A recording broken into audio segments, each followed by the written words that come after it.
Olá, bora mergulhar de cabeça num tema que é super complexo, mas fundamental para a gente entender o Brasil. A relação do país com a raça e a famosa e polêmica ideia de democracia racial. O Brasil é conhecido no mundo todo, né? Pela diversidade, pela música, por essa cultura vibrante. E muitas vezes a imagem que fica é a de um grande caldeirão de raças onde todo mundo vive em harmonia. Mas a pergunta que fica é: será que essa imagem tão popular bate mesmo com a realidade?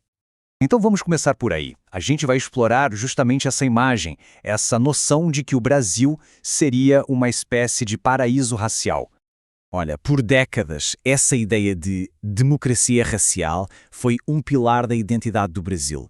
A narrativa era que a intensa mistura entre europeus, africanos e indígenas teria de alguma forma diluído os preconceitos, sabes, criando uma sociedade única, sem tensões. Era uma imagem muito forte, tanto aqui dentro quanto lá fora. Só que, para entender o presente, não tem jeito, a gente precisa olhar para trás.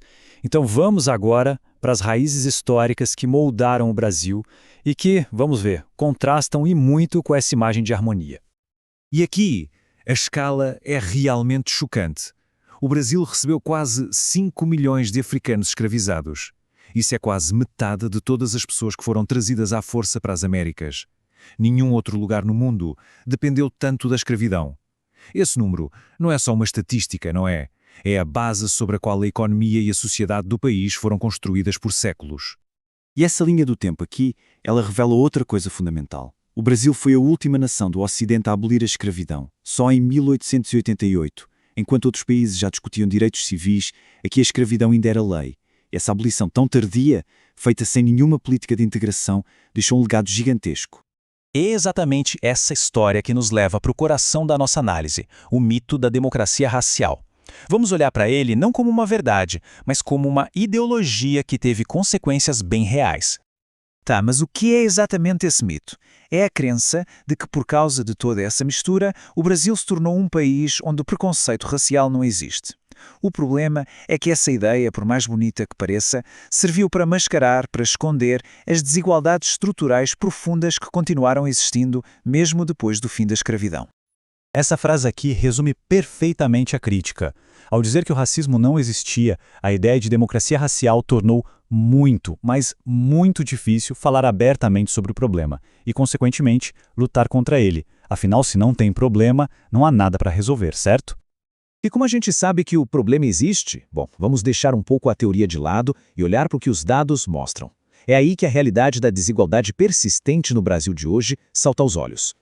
Olhem só para essa diferença na renda. Pessoas brancas ganham, em média, quase o dobro do que ganham pessoas pretas e pardas. Os números estão aí, eles não mentem, eles desenham uma clara hierarquia económica que, infelizmente, segue as linhas de cor da pele. E essa desigualdade não para por aí, ela continua na educação. Pensa bem, mais da metade da população do Brasil se identifica como preta ou parda. Mas, nas universidades, que são um dos principais caminhos para a ascensão social, esse grupo ainda está bem subrepresentado. A conta simplesmente não fecha. Agora, um dado que é simplesmente devastador: 77%. Essa é a porcentagem das vítimas de homicídio no Brasil que são negras. Esse número mostra a face mais brutal da desigualdade, a exposição desproporcional à violência letal. E essa tabela meio que amarra tudo, seja no poder político, nos cargos de liderança em empresas ou nos níveis de pobreza, o padrão se repete. A população negra está subrepresentada nos espaços de poder e sobre-representada entre os mais pobres. É uma coisa sistemática. Então, depois de passar pela história e pelos dados, fica a pergunta: como é que a gente vai além desse mito? O que é essencial guardar de tudo isso? O caminho para entender isso passa por 3 passos, basicamente. Primeiro, reconhecer que a história da escravidão não é só passado, ela molda o nosso presente. Segundo, desconstruir o mito da democracia racial, que mais atrapalhou do que ajudou. E terceiro, encarar os dados de frente e perceber que a desigualdade não é um acidente, ela é sistêmica. Então, no final das contas, o ponto crucial é este. Reconhecer que a democracia racial foi um mito é o primeiro passo. É um passo indispensável para a gente começar a encarar de frente a realidade da desigualdade racial no Brasil. Não dá para resolver um problema que se nega que existe. E a gente termina com uma questão que fica no ar.